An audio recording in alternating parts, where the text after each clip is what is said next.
Salut, c'est Trado, je suis content de vous retrouver pour la mise à jour de l'analyse technique de l'or et de l'argent et pour débuter les news que j'ai dégotées pour vous, deux en anglais et une news en français et c'est plutôt du lourd. On commence par le plus léger en fait, puisque c'est un article qui nous vient de Reuters et qui signale une augmentation importante des importations d'or chinoises depuis Hong Kong avec un saut de 42% pour le mois de juin après un tassement en mai.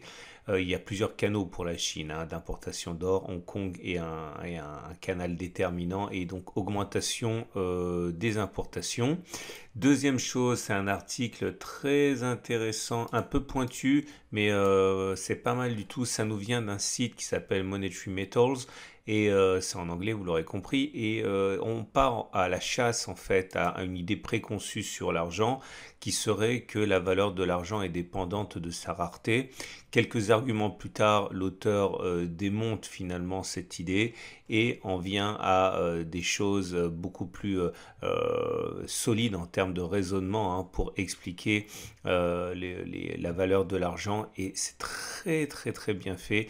Vous trouverez le lien vers cet article directement sur mon site et je vous rappelle que vous avez la possibilité de traduire automatiquement ces textes depuis votre navigateur. C'est très facile de nos jours, il ne faut pas passer à côté de ces articles de fond en anglais.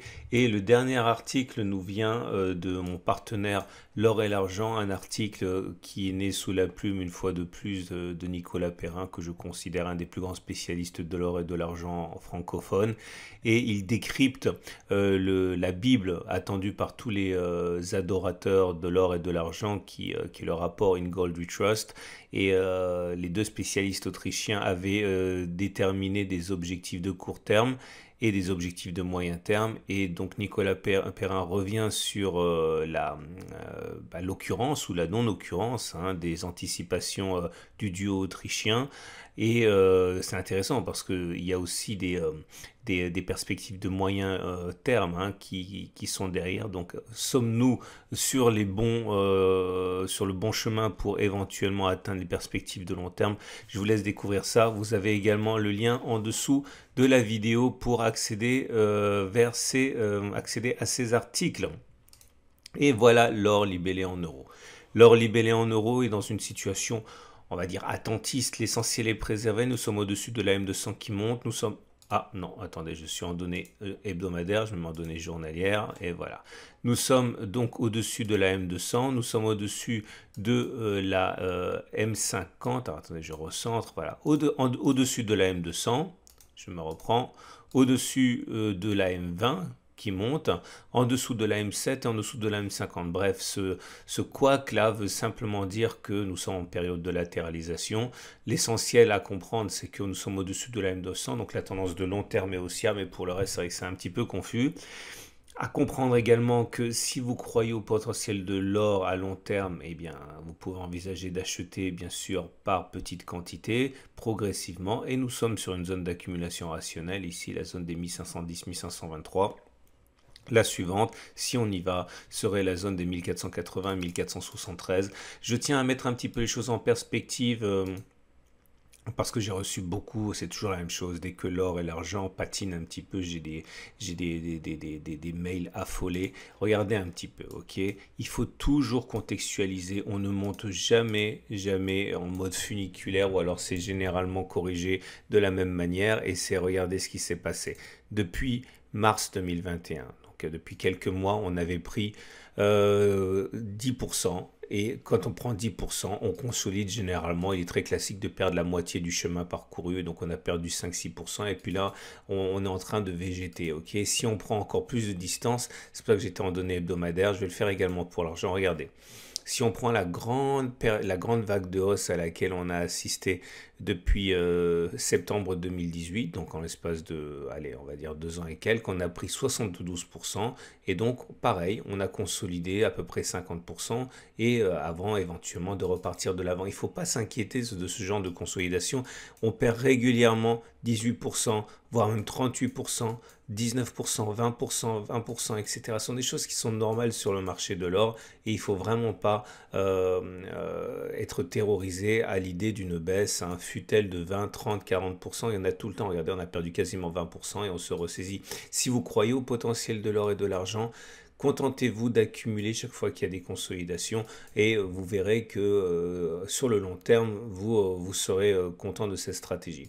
Pour l'or libellé en dollars, c'est la même chose. Alors certains s'inquiètent de la consolidation que l'on a eue, mais c'est pareil. Regardez le chemin qui a été parcouru depuis 2018. Hein.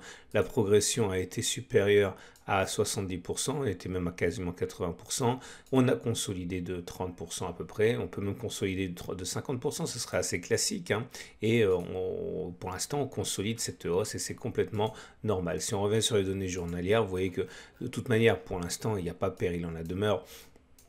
Nous sommes toujours en dessous de l'essentiel des moyennes mobiles. Alors là, pour le coup, on est en dessous de la M200, en dessous de la M50 et au contact de la M7 et de la M20. Donc la tendance de long terme est baissière, contrairement à l'or libellé en euros. Mais nous, ce qui nous intéresse, c'est l'or en euros. En dessous de la M50, donc la tendance de fond est baissière. Et au contact de la M7 et de la M20, la tendance immédiate et la tendance générale sont plutôt neutres.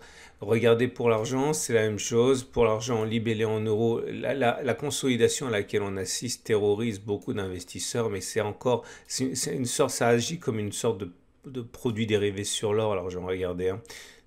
En l'espace de quelques mois, depuis mars 2020, la progression a été de 138%. Et là, depuis qu'on a fait plus 138%, on a commencé par perdre 27%. Et puis là, on latéralise globalement en embuscade. Il ne faut pas, là non plus, déduire trop précipitamment que la hausse est terminée pour l'argent, même si vous le voyez bien, on est en dessous de la M200, en dessous de la M20, en dessous de la M50. On est revenu sur des zones d'accumulation rationnelle. La première zone d'accumulation rationnelle était à 27, 28. Il y a eu des achats à bon compte. La prochaine serait à 20, 20,6. La troisième sera à 18,6, 18,8. Après, c'est toujours la même chose. Ça dépend pourquoi vous investissez. Si vous investissez pour des gains rapides de court terme, je comprends que vous soyez alarmé par les évolutions récentes. Maintenant, si vous investissez comme moi, pour le moyen, pour le long terme, dans une optique patrimoniale, voire intergénérationnelle, hein, pour les enfants, clairement, toutes les consolidations sont bonnes à prendre si on est convaincu du bien fondé de la progression des métaux précieux dans le temps. Et pour l'argent libellé en dollars, c'est la même chose. La correction est assez sévère, il ne faut pas le nier non plus, mais là aussi, hein, tout reste sous contrôle.